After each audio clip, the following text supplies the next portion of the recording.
Yeah, this is another episode of the Round Circle with your host, the fifth general, Zacchaeus and Cinema Escapes. Cinema Escapes is not with us on this episode, but he will be back with us shortly.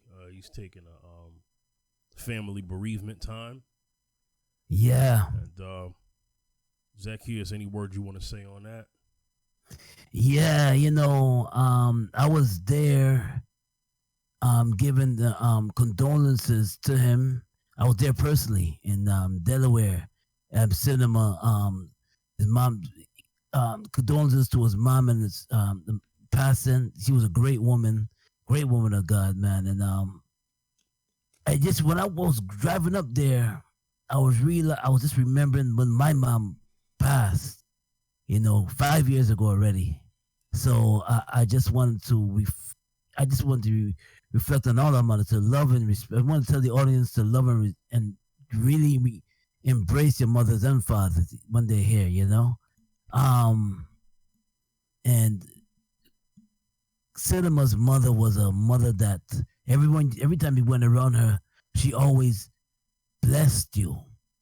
She always embraced you. She was embracing she was a woman of God and a blessed woman. Then she went around and she always blessed her community and reached out to me. She was a principal. I think a school. She worked in a school as a principal, and she also opened her own business and did other things in the community to help and uplift the community when she was here on Staten Island, when she was here in the New York City area, especially Staten Island area. So condolences to Cinema Ma'am, and condolences to my mom. We missed him so much, man. And yeah, so we missed his presence here, Cinema President, but he'll be back with us shortly, soon. So hold tight. We got a lot to share with you, So yeah. Yeah, rest in peace to my man's moms, man. That's my brother right there. I known his family. Yeah. Known his family since I was a child. Didn't actually become friends until 2006. Same year I met Zacchaeus. But we've been knowing each other's family for a very long time. So that's why it was easy for us to become cool. Familiar with each other, but we became tight around 06. So God bless him and his family. And I'm gonna miss his mother as well. All right, so tonight's episode is titled "Vote for What." Now, Black people have been participating in the voting process ever since we've gotten the right to vote. I'm not sure exactly what year that is. You have that year in mind exactly? We were given the right to vote. We fought for the right to vote in the mid-60s, 1960s. Yeah. And we gained that right. I believe it was 1965. Yeah. And in 1964, when Lyndon Johnson, 1964, fought for the vote to right for all people, giving us the right to vote. The South was desegregated in the South in 1964. So in 1965, I think around that time, Lyndon Johnson fought for the right to vote. Big up to Medgar Evers and also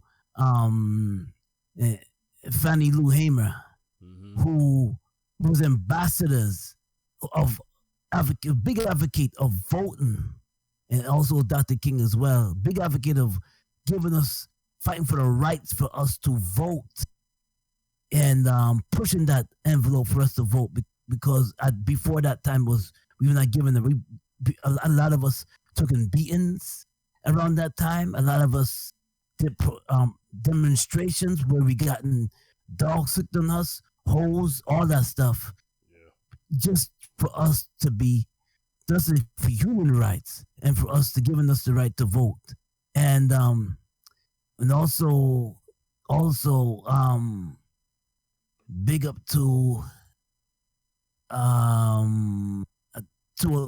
big up to Bobby Kennedy as well, who pushed that, who had vision and dared to push that envelope and said, "Listen, he didn't make it to the office around 1968, but he was the advocate of everyone voting, not just Caucasians, but if you was in the U.S. citizen, you deserve the right to vote. So these are the trailblazers of voting. So we respect them, you know? Yeah. Yeah. Well, the whole point of this episode is about.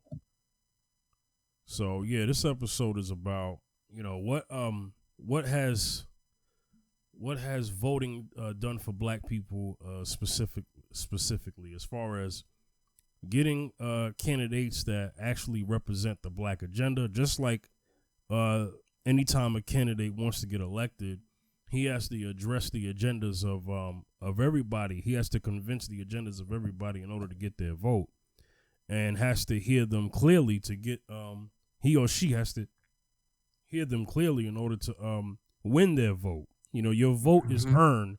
It's not expected. It has to be earned. So what has a candidate, you know, what does voting have done in terms of that? To get somebody to force the hands of people who run this country to make systematic changes to help Black citizens of this nation. So this is what this is about. To help this episode, I want to play, because this title and the subject of this episode was inspired by Dr. Claude Anderson. And he's been talking about Black economics forever, but he also talked about, you know, the purpose of voting and what other cultures do when they get what they want when they vote. And then why should we vote? And if we're going to do it, this is what needs to happen. I'm going to play this by him, and then we're going to get to our topic. Black folk got to learn how to practice group economics. Black Americans spend every penny they get outside their own community. Understand the nature of race, which is economics. If you build the first floor, it's economic. Build your businesses and your industries. Control business and industry, and put that pools in your money, and hold that money, and practice group economics with it. Arab and Asian money bounces 12 to 13 times what it leaves. Jewish money bounces 18 times. Black folk got to learn how to practice group economics. Black Americans spend every penny they get outside their own community. Then you take the money and the wealth that you get from that first floor and go to the second floor. The second floor is politics. You then take that money on the first floor and you control your politics. Black folk must quit allowing people to tell them to go out and vote. Vote for what? Nobody's going to do anything for black folk in politics. Politics is controlled by money. Major corporations who got the money. That's what controls politics. If you have no money, you have no say-so, you have no benefits coming. So you take your money and you control, and you take your money from the first floor, you buy every politician on the second floor. And then the politician you can't buy, you rent or lease them to get what you need. Then once you get the second floor under control with the politician, with your money, then you go to the third floor. The third floor then is the police department and the court system. You take your money from the first floor and your politics on the second floor, and you control the court system and the police departments. Then the fourth floor then is media. You then take the money that you generate off the first floor from business and industries, and you go after radio stations, TV stations, newspapers, and cable systems, so that you can now inform and communicate with your own people. Right now, black folk own and control less than 35 thousandths of 1% of the media in the United States. Out of 12,000 radio stations, black folk own about 75, 80. That's all. You own no cable systems. You don't have a daily newspaper. You have nothing of importance. You got about one black TV station. And so you can't communicate with your people. You can't inform your people. You can't do anything. You can have Rush Limbaugh and all the rest of the guys talking about racism all day long and bad mouthing you, and O'Reilly. They can call black folk all kind of names all day long. What are you going to do? You can't respond. You can't even communicate with your own people because you don't have an economic base. 51% of all the prisoners in the United States are black people. You only make up 12% of the population. That's no accident. It's because you don't control the economics and the politics. And they're going to go after the weakest people they can get their hands on to incarcerate them. That's the black folk. And what are you going to do in response to them when they over incarcerate you? You're going to go out and have a march, a demonstration. We're going to march. March for what? Who cares? I would say that they should examine the white person very closely first to see whether or not they're going about it in the right way. Certainly it's not going to make me love them. We're going to go out and have a march, a demonstration. We're going to march. March for what? Who cares? To put a stop to civil rights demonstrations, Connor sent attack dogs. All you gotta do is tell them you're gonna bring the dogs. Look at them run. I want to see the dogs work. See, Zacchaeus, let me get your word, man. There's a handful there to unpack. It's a handful. Yeah. Yes, it is. Yeah. No. What I get with this brother saying, I mean, it's. I get a whole lot from that, a mouthful that he said, but I basically believe that there's unity in numbers, and sometimes we are the downfall sometimes of our own demise. Sometimes but we don't have. But see, divided when we stand divided, it's easy to conquer us. Now, when it comes to circular money in our own community, that's what we have to do. Mm-hmm. And we haven't been doing that because we've been so divided. Now, if you go back to the days of, we need to do that. Go back to the building our communities and supporting each other and building each other up and supporting each other. Because, of course, they're not going to have a agenda, but because we are the weakest link. Weakest link meaning that we have no power. We have no power when it comes to voting. We have no. That's why a lot of us don't vote, because a lot of us see the bigger picture, and we feel that our vote don't come because what politicians do, they give you a story, they give you a joy. They say, "Vote for me, vote for me, vote for me, vote for me, vote for me," and they make it sound. They paint a picture of making it sound good, and then when they sit into the office, you realize that, wait a minute, nothing is happening. What is he doing? We just voted him in, but nothing is happening. They paint a picture, a pretty picture, so all of a sudden now we believe him. We believe what the politician has said, but we believe him. And then when we get our vote, they just sit out. They just to get them in the office. We vote just to get them in the office.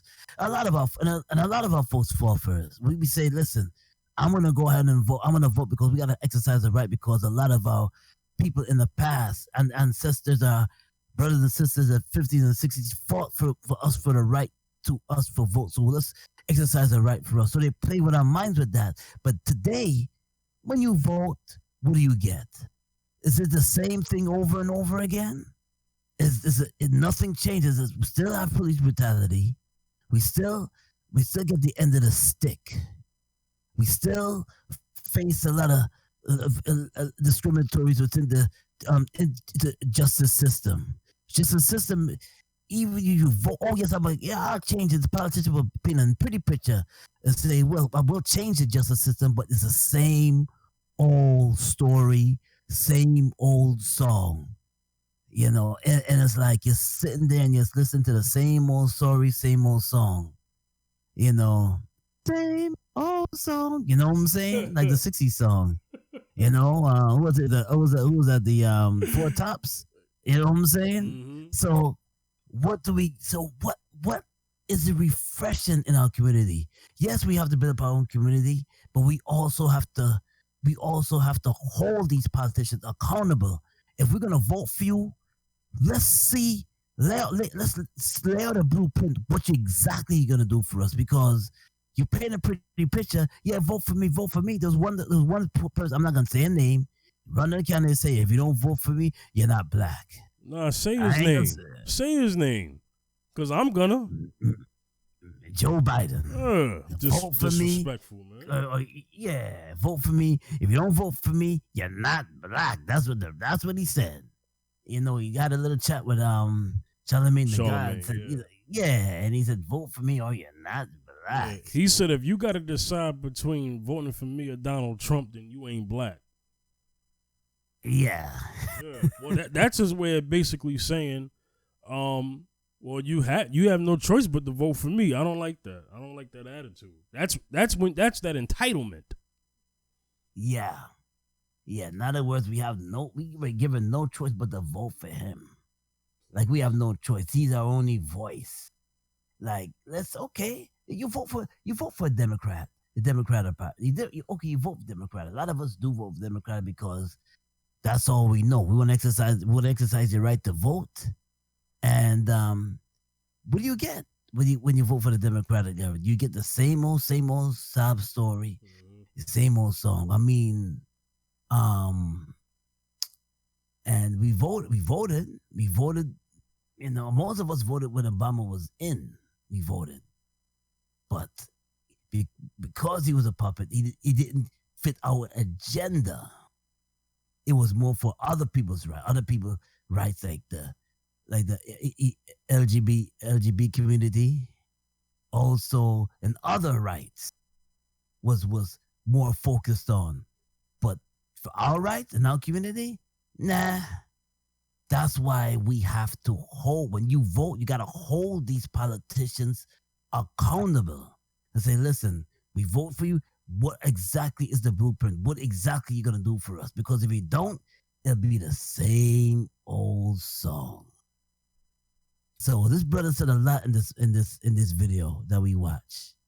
He said a lot. It's a lot to impact. You know, we're talking about going up to the first floor, the second floor, same old songs. First, second floor. This is when you vote. You know, and I heard a video. Oh, you know, stop because sick dogs on you. Sick dogs on us, like the early 60s. Come on, right? Man. That was a clip from that, because that was the kind of stuff that was going on when people were protesting for their right to vote. You know what I'm saying? Yeah, like that was Mr. Buchanan. Yeah, Buchanan in Montgomery, when it was. Listen, you know, and it's like Buchanan was a big advocate of not giving black people rights, just like George Wallace. So, but let's. I went back then. We focus on fighting for our rights to vote. But what are they particularly doing in the black community to give us our rights to vote? Yes, we do have to circle money in our community, and yes, if you're gonna vote, let's hold them accountable. That's what I say about that. Okay. Yeah. Well, look. Okay. So I've been saying this before. I've said this on past episodes, and what I said is that if a candidate is picked for you, then that's a sign that he is not for you. Because a candidate that is for you would come from the community that it represents. So the problem is that you got a lot of hand-picked people by these parties that say, hey, you know, we got this guy, and they'll give his background a little bit and say, okay, well, you should vote for him. The problem is that any other politician, when they go talk to people amongst different cultures and communities, they have to adhere to their agenda, and they will tell them, hey, you know, if this is what you want, this is going to be a concern of mine when I go to the when I go into the seat, when I go for governor, when I go for mayor, when I go to councilman, when I go for president. They will make a declaration to them on what they're going to take care of when they go and vote, because there's usually some of these communities will have money behind them that represent them. You know what I'm saying? Super PACs and stuff like that. Government super PACs and companies that will help finance the campaign of somebody. And the thing is, we'll barter. We'll do a barter system deal with you. We'll fund your campaign, but we have some things that we want you to make a promise to us in legislation and policy that you can help us with. So they'll do that with a certain number of communities. When it comes to black people, when we want something in terms of when we want something in terms of legislation and policy, we get, I'm not the candidate for just black people. I'm the candidate for everybody. Well, that's a lie, because if you were the candidate for everybody, how come you don't give every other community besides us that same talking to? You don't say that to the Jewish community. You don't say that to the Italian, to the Irish and the Asian community. You don't take that tone with them. But you take that tone with us. And that's why Claude Anderson was like, vote for what? Now, he explained the process. He was saying that for our advancement, that we're not going to get anything particularly in voting, that we're going to get more things particularly in economics, as far as building an economic base, so that we can get into a position to bring in a candidate that we can financially put there that would take care of things that would help our advancement, because everybody else is climbing while we're not. Our civil rights have been pushed back to the back burner. We have fought for our lives, and other lives have benefited, which is fine. Only this is when it gets disrespectful. When those communities get those particular things off of our backs, and in return they disrespect us, and now do the same workings of the oppressor that we're fighting against. That's a problem. That's disrespectful. You got all types of people trying to hijack the movement of black people. They don't never do that with anybody else, but they do that with us. That's disrespectful. I made it clear on Mrs. Z and Fifth years ago. I said that I voted in the past. Yes, I have. But I said that I won't vote for another candidate unless they have a black agenda. I made that declaration years ago. I made that statement in my life years. I haven't voted in years. It's been a long time since I voted, man. Did I vote for Obama? Yes, I did, because I was a young voter. I just became legal to vote the year before he got in office. The first election I voted in was a governor election. It was a mayoral election, I think. It was one of them in the state of New York. I was in New York at the time. It was either a mayor or a governor vote, whatever it was. And then came Obama versus McCain. So that was the first time I voted for a president. And yes, I saw something different and felt we need to vote for something different. So I voted for Obama. Then I reelected him because I dang sure didn't want to vote for Mitt Romney, because he's a Mormon, and the Mormons believe that black people are black because of a curse. Look it up. Do your Googles. So I definitely wasn't going to vote for him. But we didn't get anything specifically as a black agenda from Obama. He didn't pass anything in legislation. Now, I'm sure. Now, he got opposed many times. I'll say that, because some people will say, well, even if he tried, he was opposed by the Republicans because the Republicans had the majority of the Senate at that time. Right. I got that. At one point they had the House and they had the Senate during when he was in. That was a strategic move to filibuster vote against him, everything that he did. The one thing they couldn't outdo was the Affordable Care Act. I mean, they called it Obamacare because it came from him, but they couldn't do nothing about that. But nothing was passed in legislation as far as police, as far as anything that addresses police brutality. And here we are, 2020, still asking for that. And that has been something that we've been asking before I was born. Something that would intervene with police and other white supremacists getting away with killing us. So we've been that's been part of our agenda for years. So Zacchaeus, I want to ask this question.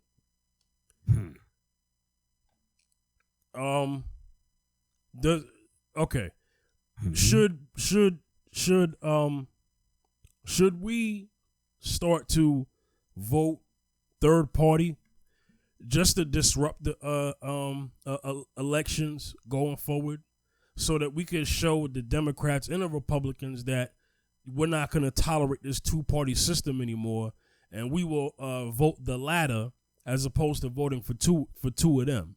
How you feel about that? I think it might be. I think a move like that, it will exercise your right to vote, but once again, I believe in agendas, and I believe in like strategies, and and voting for something that's for a good cause and for a reason. There's got to be a reason behind the voting. Yeah, I think in that sense, yes, it will be good because all you have is Republican and Democrats and Republicans, Democrats and Republicans. Yeah, and what else do you have after that? So it's like we need to have a third party to defer from them and say, listen, for decades we've been voting Democrats and Republican, and it haven't been any changes as far as what to do to address the certain bad schools in our communities, what to do address police brutality, what to do to address certain issues as far as community redlining, all these things that go up against us. What could be done? Because the thing is that here comes the election again. You're gonna vote Republican or you're gonna vote Democrat. Okay, either side. Right now, I'm running into a lot of young people, and young people are like confused. They're like, you know what? I'm not voting at all this year. That's bad. That's pretty bad. People that voted before are not even voting no more because they're like sick of it. Tired of politics, tired of playing games, tired of the same old. You go, Monday comes, it's the same thing, and you hit the next Monday, it's the same old story, same thing, nothing changed but the weather. Well, come on now. Well, we can unpack that. We can unpack that. I'm gonna hand it back to you. People have their reasons. I have my reason, but I was a little vague. The reason why I said what I said is because in terms of what a candidate stands for, and because a lot of candidates make promises to other people to get their vote, but black people are told to wait, or we got to do something, but we got to make sure we include this group, or we got to make sure we include that group. When they go to that group and when they ask for something, they never say to them, oh, well, we'll do for you, but we got to do something for black folks. What I'm saying is, if you're going to be consistent with your speech, then be consistent with everybody, not just with us. So that's why I said that. Also, another reason why I say what I say is because when it comes to, I still believe in local voting if you can have a candidate of substance that can actually promise tangibles for us. So I do support that. So I'm not against that. But when it comes to presidential elections, and this will help answer the question about people who said they voted last presidential election but are not now, or voted 10 years ago and not voting now, because there's something called the Electoral College. I want everybody on their phones or computer to Google this for me. Google who won the popular vote between Hillary Clinton and Donald Trump. Okay, I want them to Google that, because I'm about to make my point here. So Hillary, although I'm not for her, okay, I'm not, I'm not for her, but she won the popular vote last. She did. She won the popular vote. She's not the president of the United States. Donald Trump is, because he won the Electoral College vote. The Electoral College decides who becomes the president. Now, the reason why Obama won last two times is because he won the popular and the electoral.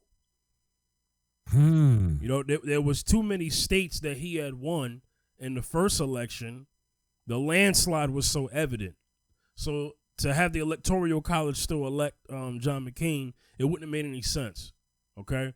So Hillary Clinton won 2.1% more than Donald Trump did in the popular vote, but he won the Electoral College. Another word for them is the state electors. So what it is that you go to the polls, you vote, and your results come up popular. but it's the actual electors that say, well, this voted, so we're gonna give these majority electoral college votes to this candidate. So that's usually what happens. So a lot of people don't believe in the presidential voting system because the electoral college is what we would call, in layman's terms, the middleman between the voter and the candidate. There is no electoral college deciding who becomes your mayor, deciding who becomes your governor, your councilman, your alderman, your Yeah. That's the difference. So Zacchaeus, my question to you is, should people still have faith in the voting system, knowing what happened last election, knowing what happened during election when George Bush versus Al Gore, when he won the electoral votes? These people are still around, and their memory is very fresh in their minds. They didn't forget how Trump won. They didn't forget how Bush, George GWB won years ago. This is why a lot of people don't exercise their right to vote, because they see the nonsense behind it. Because they're like, wait a minute, although Hillary won the popular vote, it's more like, okay, they already have it. It's already edging cards that Trump was already in already before even this happened. Mm-hmm. Because the things is that, yeah, you exercise your rights, but the electoral college already have their agenda of who they want in. Mm-hmm. They already have the agenda of who they want in. So they want you, it's like a smoke screen. Yeah, they want you to exercise your right. They want you to, they tell you, they convince you, they say you got to go out and vote. Especially us people that don't have a economic backing, economic standing, no money behind, no like economic power. They want you to go out and vote, but the question is, does it really count when you go out and vote? Does your vote count? Some say, a lot say yes. It does. Oh yeah, you vote because you're exercising your right. And if you don't vote, you can't say. They feel that you say you can't say nothing. Yeah. But you can't say. But even if you vote, even if you vote, the question is, even if you vote, what are you really saying if it doesn't count? Yeah. Well, that's why they needed. That's why when Obama wasn't president yet, he was just Senator Barack Obama, they needed him to encourage people to have faith in the voting system. So, yes, he won. That made people encouraged. Now, people are discouraged once again because of what happened with Trump and Hillary. But here's what happened recently as we speak, okay? Well, actually yesterday, hold on.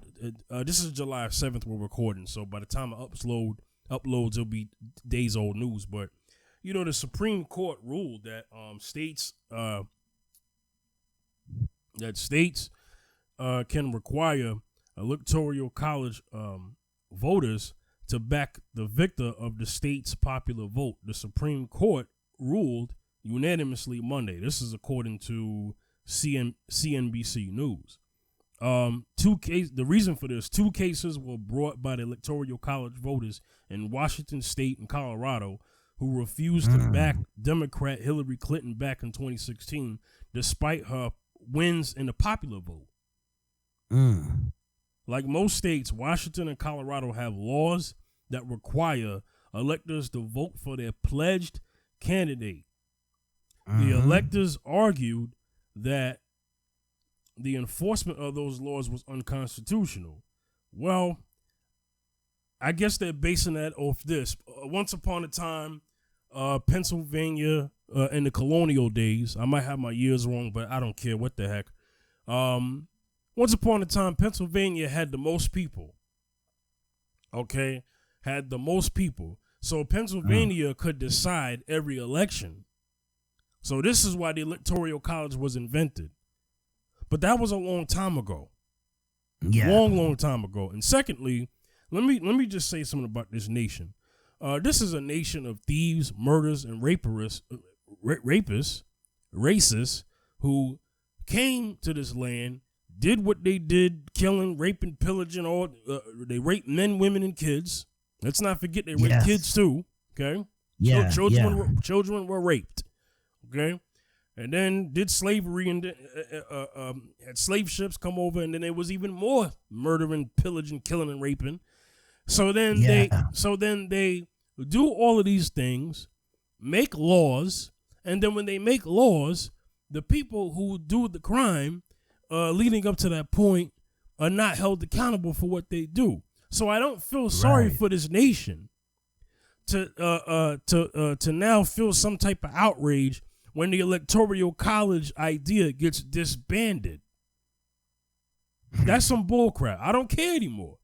You don't get to kill on Monday and make a law on Tuesday. Because that's exactly what this nation has a history of doing. Killing on Monday, making laws on Tuesday. That's how this country has become into what we know of today. So my thing, Zacchaeus, is this, man. Yeah. My thing is this. Because later, right. Now let's get back to what concerns our community. Right now, we want police held accountable. We like we were saying in the last episode, defunding the police. We explained that term, and we talked about chokehold bans. We talked about getting rid of qualified immunity. I think I'm saying that right. All of them things that have just police officers who are race soldiers killing us without any consequences. This is something that we've always gone to candidates or going to who was in power. And the one thing I said was, if America really cared about us, Democrat or Republican, they would have passed policy a long time ago. The government has the ability to actually eradicate white supremacy today if they wanted to, but they don't, because you know why? Because it's a system that they benefit from and what they killed for. Let me tell you something. Yeah. Back in the late 1800s, but after 1865, even in the 1920s and 1930s, the politicians was KKK. The system is built off of KKK. Our banks, where we bank, where we go, what we do, some of these companies are built off of supremacy. They don't show it, but they always have the tendencies of every time they have a tendencies of airing it and showing it. So therefore, so that's the reason why. That's the reason why. If you really scratch your head and figure it out, they said, okay, this is the reason why. This is the reason why we can't get certain things done. This is the reason why we can't have justice in our system. This is the reason why we're so much locked in prison. Prisons are being built because it's systematically driven, systematically structured for us to be at a certain level, and that's that. And if we do get to that level, we are controlled. We are controlled to move in a way where we don't support the black agenda. You see, because of course a lot of some of our brothers and sisters that's in seats of politics want to do more for their community. They want to build their community up. They want to see what they can do in their community. But but the supremacy keeps fighting it, how can it's systematically built to keep us at a certain level. This is why it's good to it goes back even into history of Black Red Summer, Black Wall Street, Rosewood. Mm-hmm. We build it, but they burn it. Yeah. So it just goes back to that. And this is why certain things are not, certain things are not given to us.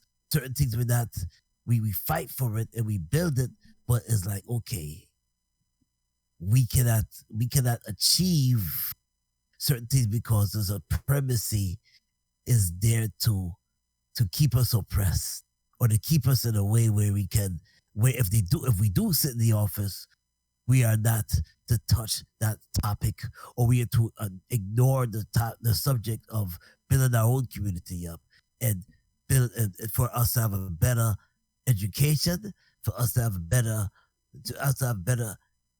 businesses for ourselves. Okay, yeah. So yeah, I got something else for you. Okay, so with that being said, then why should black people still participate in voting if it's the same sad song, like you said, every election, no matter where it is, whether it's federal, state, or city. You know what I'm saying? Why should they even participate? This is the kind of stuff that's going to happen. Well, I heard some of our brothers and sisters say that's the only voice that we have. Says who? Is a vote. Says who though? And that's what we got to address. Why? Because that's what white supremacy told us, or that's what black people have been convincing themselves ever since voting, that that's the only voice that we have. And then you have to say to those people, if that's the only voice that we have, has it been heard? Hello. Because what did Martin Luther King say? The riot is the voice of the unheard. Heard. That's right. Yeah. So there wouldn't be any protest anymore if everything was all good. People protest when something is wrong. Exactly. We don't just go out there and march and shout. And I get very annoyed. Think about it. The first protest was when the Christians were the Protestant movement. Yeah. I'm talking about just in broad history. If there was something before that, correct me. But the Protestant movement, think about it. Something was wrong because they wanted to get out of the rule of the Catholic Church. Yes. So this is why you had the Protestant movement that happened, because something was wrong. So people protest when something's wrong. Well, that's where the term Protestant come from. Protestant, we protest. Mm-hmm. That's where it come from. Mm-hmm. The medieval times, during the times of Martin Luther. Yep, there we go. So you have to look at it this. We have to look at it this way, that we're not just. Some people say, "Oh, why are they killing? Why are we wasting our time protesting?" No, because let me tell you something. And like you go back to what we were saying, we protest because we feel that's our only exercise. Mm-hmm. That's our only way we get heard. Right. If we protest because sometimes you could put in your vote. You can put in your vote, but when you put in your vote, you sit back and you see what's going to happen. Okay, few months ago we put in your vote. Few months go by, and you gotta ask a question like, okay, now that you get our vote, Mr. Politician, now what's gonna happen? What are we gonna do now to stop the injustices and to stop the killing of young black youths and young Hispanic and black youths, or poor people from the police? What are we gonna do? What are we gonna do to stop that? What are we gonna do to stop the educations that is not given to us in a proper manner in our communities? What are we gonna do to address the situation? What are we gonna do? And they may paint a pretty picture, but guess what? You already got your vote, so you can sit back, relax, and it'll be another year go by and saying the same old story again. So yeah, I'm sorry. Go ahead. yeah. So we been trying to let our voices heard. Been doing that. Been doing that. The question is, when we make our voices, the only way you hear us sometimes, the only way is when we shake. We do something different and we shake. That's why the demonstrations in the 60s was so effective. That's why certain protests some of the protests are so effective, because that's the only way sometimes. That is a voice. In a way, that is a voice, in a way. Because sometimes you put in your vote and you want to know if it really counts. Especially in these times when in 2020 is a pandemic going on and we're still getting brutalized. We're still getting choked out. We're still getting shot. We're still getting the end of the stick. We're still flooding the prisons. The education is not that great in our community. All these things. And we still, in 2020, it's like you're going back. We're going backward. We're still not given certain rights.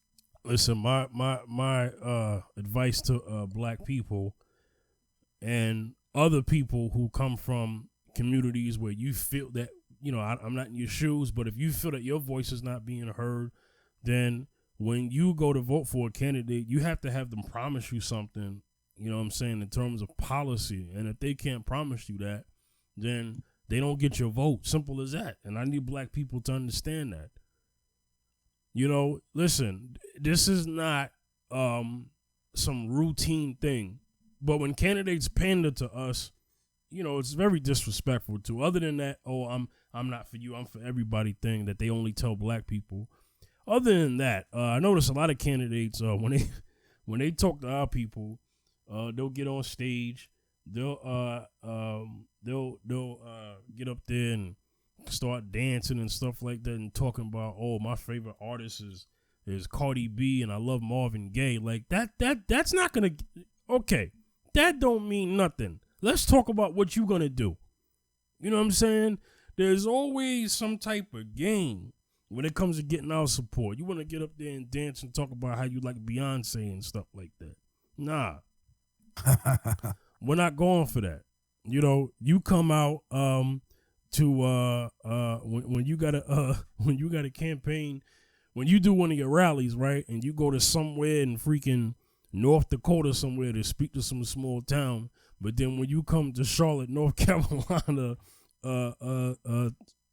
addressing the students of a historical black college, you want to come out playing Beyonce's All the Single Ladies. Like, what the heck is that? I'm just saying, you go up there and you play Bon Jovi's Living on a Prayer in North Dakota, but then you come to Atlanta and then you play Ludacris Throw Them Bows. I'm just saying, like, they always do that type of stuff. You know what I'm saying? That's not going to get us to like you. That's not going to, we might like the music, a few people in there, but that's not going to get us to trust you. How we're going to get to trust you is what you do and what you write on paper. You being true to what you say you're going to do on paper, like Martin said. Mm-hmm. I got to ask you a question, Zach. Did Martin Luther King ever vote? No. Martin Luther King? As far as the history concerned, okay, hold on. Let me correct that. Martin Luther King did vote, but follow me here, okay? Next question: Did Malcolm X ever vote? No. There we go. See, that's where I was going. No disrespect to the history of Martin's legacy. I'm not trying to disrespect him. His family is still around. Mm-hmm. But what I'm saying is, two black men, with the love for the advancement of black people, but their methods were different. Martin believed in the system of voting. Martin Luther King was a registered Republican. Now, but at that time, the Republicans were pretty different. But if you ask me, they wasn't that much different because still the same thing all over again. Okay. Now, Malcolm X never believed in going into the system of voting because he didn't want us to strengthen their system that we already are oppressed by. And he figured you're going to vote in a system of people that already oppress you anyway. So what makes you think you're going to get any results out of it? If anything, you need to be focusing on building your families, building your communities, and bettering yourselves as people, and mobilize and organizing, you know what I'm saying, and making sure that you advance that way. Because voting is not for black folk. I mean, that's basically what Malcolm X believed. He wasn't wrong. I don't think Martin was wrong either. But understand this, Martin did say to Harry Belafonte that he felt like he was integrating his people into a burning house. I've quoted that on this show before, whether it's on the Round Circle or Mrs. Ian Fifth. Yeah. So now I gotta ask this to you, Zacchaeus. Okay. What do we do about these? How should black people respond to politics that pander to them, such as the Speaker of the House, Nancy Pelosi, and Chuck Schumer and other Democrats with the Congressional Black Caucus wearing kente cloth, taking a knee? You know, what do you say to that? Because that's not tangibles. That's political theater. So how should black people respond to candidates who have fake love and then candidates who don't have no love at all on the Republican side? You know what true love is? True love is going against the system. The system of white supremacy, right? The system of supremacy. That's what true love is. When you are not doing the same, you see, it's easy to entertain and to say I'm wearing kente cloth and take a knee like Kaepernick. That's easy to do. Don't take hard and say, okay, I'm done with the cause, I'm done with the people. Or put one fist up in the air and say, yeah, I'm done with the cause, with a beret on, wearing black, and say, yeah, I'm done, I'm Black Lives Matter, wearing a t-shirt that says Black Lives Matter. Okay, but what are you going to do to shake the system? Exactly. What are you going to do to shake the system, Mr. Politician? What are you going to do to say, you know what? We've been oppressed, the people's been oppressed, enough is enough. Let's hold the justice system accountable for so many lives that were lost. So many lives that were lost through police brutality. So many lives that were lost and address prison. And just let's address innocent black folks that have been accused of something that they didn't do in the prison. Let's address certain things, issues in our community that we need to address. You know, let's just do something. Let me do something to change that. You know, I know as far as a lot of before this pandemic, a lot of black people saying, well, Donald Trump was the one that built the economy up with the jobs and the job situations. But let's go back. Let's go back before Donald Trump. Let's go back to Donald Trump. And let's say during the Obama administration, now that cleaned up what Bush had left to jumpstart that agenda, so Trump can ride on the coattail of saying, "Listen, I boomed the economy by opening up jobs for all of us." Okay, and that's what people look at, and people are saying, okay, I can, you know what, I'm gonna vote. I'm gonna go ahead and vote. But what open our eyes is to see in 2020 we are still losing our lives to police brutality. A lot is recorded, but a lot is not recorded. A lot is not being portrayed in the media. The media has a lot to do with hiding certain, but want to see, letting you see what you want to see, as far as as far as what us is concerned. But it would hide certain things. There's a lot of police brutality that we don't see. So what are we gonna do to address the justice system? What are we gonna do? And that's the question when it comes to voting, and it comes to civil rights and human rights. You know, it's easy to be to wear kente cloth and singing kumbaya and oh man and we shall overcome and ain't gonna let nobody turn me around and singing Black Lives, and Black Lives Matter, and it's all good. It's all good. But what are we gonna do what are we gonna do to change that system that is unjust to us, Mr. Politician? Okay? Yeah. You know what? Yeah. I don't think we'll ever get a straight answer, because I feel like this is what a lot of candidates are forced to do. And I understand why. Because they know how America works. They know how America works. They know that there's not enough black people to put one person in office as a president. They know that. So they can't just say what they're going to do for black people. So they'll use terms like people of color. I'm so tired of hearing that. Because when they say words like people of color and minority, that marginalizes us, because what happens is that now when we want something, they'll say, oh, I did do something for y'all. I did something for people of color, minorities. Okay, well, out of that group, who did it benefit? Because we all know that when people say minorities, that includes white women. So that's gender based. When people say people of color, that's many different people, blacks, Mexicans, rightfully so. But that's terms that they've came up with. Not that black people didn't come together and said, oh, yeah, we're a minority. Black people didn't do that. Black people didn't tell the government to refer to us as people of color. We didn't do that. I don't recall that ever happening. Okay? You know what I'm saying? And not everything is race-based, because we all know that minorities includes the gay community too, and that's specifically white gay people. You know what I'm saying? The LGBTQ plus community, they call them minorities too. So this is why candidates have to be very specific when they say we did stuff for y'all. You have to ask, well, what is it?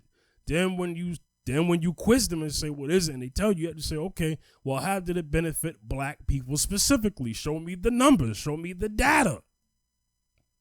If you write about what you're saying and you're trying to be right and exact, then you shouldn't be afraid to give those results and numbers, because numbers matter when it comes to politics.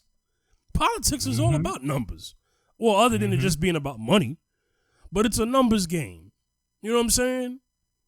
And your loyalty should be based off who you did stuff for. Loyalty is respect is earned. You know what I'm saying? So same thing with votes. That's earned. And honestly, I feel that this is what black people should start doing. They should start holding their vote hostage and only voting for people who have their interests. And you have to tell a candidate straight up, listen, we're gonna vote for we feel has our best interests at heart, and you don't. And since you can't be specific and say what you're gonna do specifically for black people, that's going to help the advancement of black people who are disenfranchised still in 2020, then you don't deserve nothing. Zacchaeus, I'll let you close it out. Yeah. Do you think that because it's going around in circles trying to fight to get rights for us, as far as like we have like we pulling. It's like it seems like we're pulling teeth, trying to get whoever we vote for to help build our community. Do you think that we can build our community on our own? This is why they say, listen, there's nothing for us. There's a lot of exodus going on. I don't know if you're aware of the exodus back to Ghana. You know, some people are leaving the U.S. and going to certain places and say, listen, it's going to be the same old same long. Why am I staying? Nothing is changing. And this is what taking matters into their own hands when it comes to. Lately, I've been watching some videos and I've been seeing black militias saying, listen, we know that the justice system is going to stay unjust. So just like the Panthers, we're going to take up arms and we're going to say, listen, we're not taking this no more. If we have the right to bear arms to protect be registered gun holders, we have the right to bear arms against any intimidation from these supremacy groups or any supremacy agendas. So let's just bear arms and let's just stand up for our people. Now, it seems like because people get fed up, a lot of us are getting fed up and saying, listen, we know there's not going to be justice for us. So why not? Why not revolt against the system? Why not build out? Or if we can't revolt against the system and nothing is changing, leave. Because it's not for this land is not ours any. We was taken here by force, and this land is not ours anyway. You know, so it's a lot of us feel that way. How I'm describing it, you know. So yeah, so it's a lot of questions. So was that a question for me, or are you just asking in general for the audience? In general for the audience, but you can respond to that quickly before we close out. Okay, so what do you think about? I'll answer that very easily. Number one, Ghana's not my home. Number two, there were black people who were already in America before slave ships. Number three, there's white supremacy in Ghana. And I will debate that with somebody from Ghana any day. 4, this land is my land because my ancestors were forced into, and I could track back my lineage. I know who was a slave in my family. So that's already been proven. Okay, so I am a descendant of a slave right here on American soil. Okay, so this land is my land too, because of the blood that was shed. So I'm not going to leave this battlefield, as hard as it may sound for other people when they hear this, because other people would just leave. The only difference is other people have a land they can go back to. We don't have a land we can go back to. I'm not from Africa. You know what I'm saying? So that's how I answer that. I'm going to continue the fight because my ancestors would want me to continue the fight. And that's what I'm going to do. Even if it costs me my life. Is it free to say that you are an African, but you're not born in the continent of Africa, but you are an African? Well, what I want to say is this. I'm a descendant of a slave. Wherever my ancestor was enslaved from, yeah, that is what we would call our bloodline and heritage. But my lineage is here in America. So with that being said, I need to keep the race going that my ancestors fought and bled and died for against their own will. We have to make sure that we never let the narrative go that these were people who were slaves on this land, forced into slavery. They were enslaved, forced into slavery. Our story should always be told, just like the Jews with the Holocaust. They will never let that go, and they shouldn't. But black shouldn't people, know. are told to let that go. I'm not having it. I'm not having No. it. Anytime We should not let that go. anytime when you have people from the community of the look, there have been people who have done that trace their bloodline. People here born in America who happen to be white, and they track back their lineage, and some of them have found out that they had a great grandfather who had a plantation and had slaves and stuff like that. That's a history that is attached to them. Unbeknownst to them, they didn't choose that, but they have to understand that they benefited from that. So that is something that on their side is the truth. But on our side, what is the truth is my great-grandfather could have been working on that land that his great-grandfather was a slave owner of. You see what I'm saying? Now I'm gonna jump into my my lineage now. Mm-hmm. What I found out is that my ancestry come from Central Africa. Now, there were slaves we came from Africa, but our slaves, we was slaves in Guyana. Slaves in Guyana. And from the mid to early 1800s. Well, early 1800s, we came as slaves to the Caribbean, Guyana, South America. And then from there, my mother came to America. She came to America, not by force, but she came to America. Yeah, but we were slaves in Guyana. Slaves in Guyana. So came as slaves during the time of Willie Lynch. Slaves. And that's all for all the Caribbean diaspora. Slaves. Until we gained independence in the mid 60s. Well, around that time. But we came, but that's the lineage. But we still one people. African. One people. Yeah. Yeah. Well, that's a whole nother story.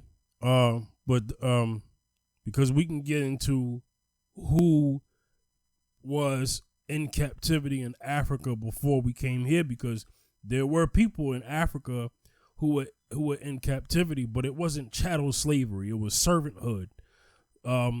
So I some people would debate with black people and say, "Oh, well, in Africa they had slavery too." Number one, it wasn't the same. Number two, I'm not making light of that. Number three, they owe us reparations too. Yeah, they do too. So that's why I'm not in favor of moving to Ghana. I respect Ghana. Now, if Ghana can be held accountable for the role that they played in slavery, because there was a port. There was a transatlantic slave port in a lot of West African countries. Some of it was by will, some of it was by force. I know that history. I know a lot of kingdoms were infiltrated and said, "Oh, you better give us your people, otherwise we're gonna kill you and your families." Yes, I know a lot of that happened too. There were African kings who got killed because they wouldn't let go of their people. I understand that. But you had people who were from what we call prisoners of war, meaning a tribe took over a particular land, and because of that, they had to take care of those people that they took. But it was very different from Willie Lynch slavery in America. That's a whole nother different type of slavery than servanthood slavery. So, antebellum chattel slavery. So we understand that. But for those who want to argue with me, and I never understood this back in the days when I was a kid, but I do now. And for those who want to argue with me and say, "Oh, you want reparations from America, but what about Africa?" they had y'all slaves too. Well, technically, okay, I will agree to that. But yes, they owe us reparations too. Both of them. Both. I ain't letting nobody off the hook. You know, no disrespect to Ghana by Ghana saying, you know, come on home. Man, I don't know if that's my home or not. You know, and then secondly, I have family here. What do I look like leaving here so that they can fall to the ills of white supremacy and racial oppression while I leave the country and get under another oppressor? Because I don't know what kind of rule is going on in Ghana or in the other countries in Africa have white supremacy there too. Because of colonialization. A lot of these countries that we talk about, and I wish they would have spoke up sooner, but a lot of African nations, countries, do not believe that us and them are the same people anyway. Well, because there's probably something that they know that I don't. And that's fine. And so when they say that, they don't show themselves as allies. Same thing in the Caribbean too. But if you're showing yourself as an ally, then I can love and respect you. You're coming out as an ally now in 2020 because you realize that if black people were to do a mass exodus to Ghana, that it would help Ghana's economy. That is correct because there are talents and skills and connections that we already have that if we were to come to Ghana, yes, it would benefit their economy.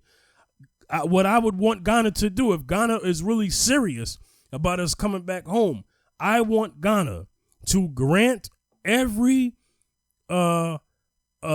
descendant of slave from America and the Caribbean and South America dual citizenship. That way we can go back and forth with you, build a trades and goods services between us and you. And if other African countries want to get involved, you can lead by example by giving all of us black people in America and the Caribbean and South America and some of the Europe countries that black people inhabit, grant us dual citizenship. That way we could do business with you easily. If they really want to help. I'm just saying it would. I have that advice for South Africa. South Africa should have been done that because South Africa has shown themselves to be our allies during the days of Mandela. I know about that history. But my challenge to you, Ghana, grant us dual citizenship without the red tape. You know, we'll apply legal. It'll be legal. We're not talking about hoarding your border. Well, there's no way to do that anyway, but, you know, we're saying grant us the privilege, because we don't have any privilege here, grant us the privilege to have dual citizenship. Dual citizenship.